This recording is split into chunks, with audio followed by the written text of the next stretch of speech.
This is the Coleman Montana Camping Tent, the long tunnel-style family shelter with the hinged D-door everyone recognizes at campgrounds. I took it on multiple weekend trips, dry, humid, and rainy, to see if the promise of fast setup and big space matches real use. From my experience, setup is doable but not as effortless as the box suggests. The brand says 15 minutes. Working solo. My first careful pitch took about 22 minutes because the shock-corded fiberglass poles have to slide through long sleeves, and those sleeves can snag. With a partner who knows the routine, I've gotten it down close to that 15-minute mark, and the process feels smoother. If I rush or the fabric catches, it turns into a patience test. Also, while some listings call it freestanding, I wouldn't rely on that. In my opinion, this tent needs to be fully staked and guyed to hold its shape and stand right. If you plan to put it on a platform or a surface where staking is tough, it will fight you. Key features that stood out for me start with the hinged D-door. Instead of wrestling a zipper every time, the door is framed by small poles so it swings. On family trips, that convenience is real. When I'm carrying a cooler or the dog wants out, being able to nudge the door open makes camp life less fussy. It still zips when you need a tight seal, but day-to-day, it's easy in, easy out. The extended awning over that door creates a little porch. I use it to kick off muddy shoes or stash a camp chair in light drizzle.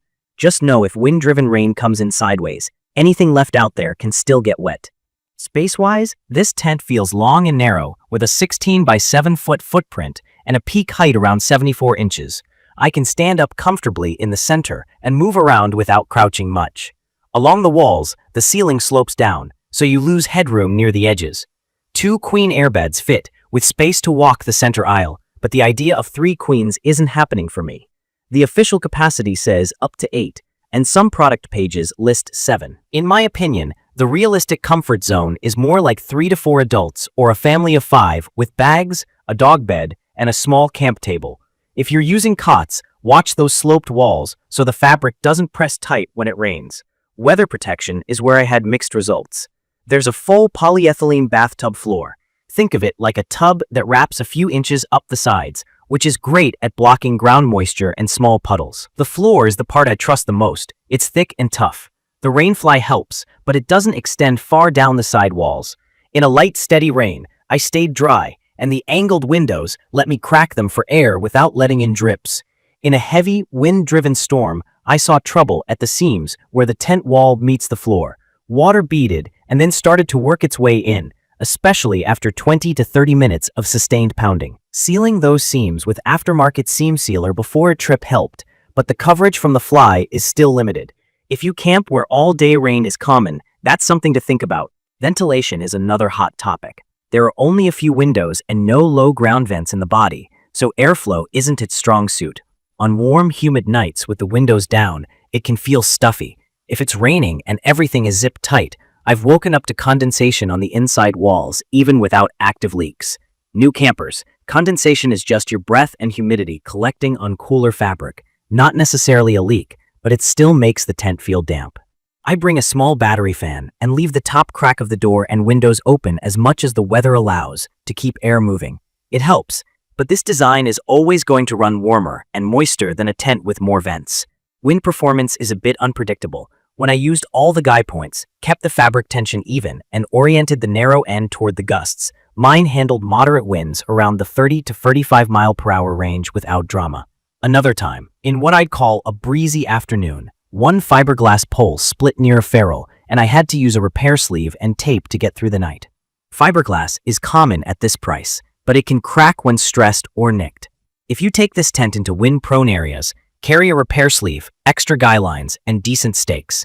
The included stakes are serviceable for soft soil, but I prefer heavier ones for sand or hard ground. Inside storage is pretty minimal. There's a small mesh pocket to keep keys and a headlamp off the floor, and a loop up top where I hang a lantern. That's it. The E-port, a little zippered flap that lets you run a power cord into the tent, is practical for car camping with a battery station or when you're at a powered site. Small quality of life details like that and the porch awning make daily use easier. The carry bag is generous enough that I'm not wrestling a tight roll every time I pack up, which I appreciate at the tail end of a trip.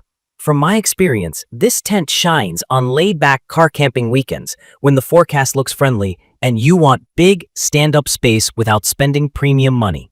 It sets a comfy base for board games, reading, or just moving around without feeling cramped. It's perfect for families who camp a couple times a year, or for anyone who values that hinged door convenience and a roomy interior more than storm-proofing and airflow. I'd recommend this for casual campers who pick fair weather dates, who plan to camp near the car, and who want an easy living space for 2 queen airbeds. Bring seam sealer, a small fan for airflow, a pole repair sleeve, and better stakes than the ones in the bag, and you'll be set up for a good time. If your trips regularly include all-night rain, mountain gusts, or hot, muggy nights with no breeze, I'd steer you toward a tent with a longer Rainfly, more venting, and sturdier poles, even as that means a higher price or a slightly heavier pack. In my opinion, the Montana balances convenience and size against weather performance. The hinge door and the floor are the heroes.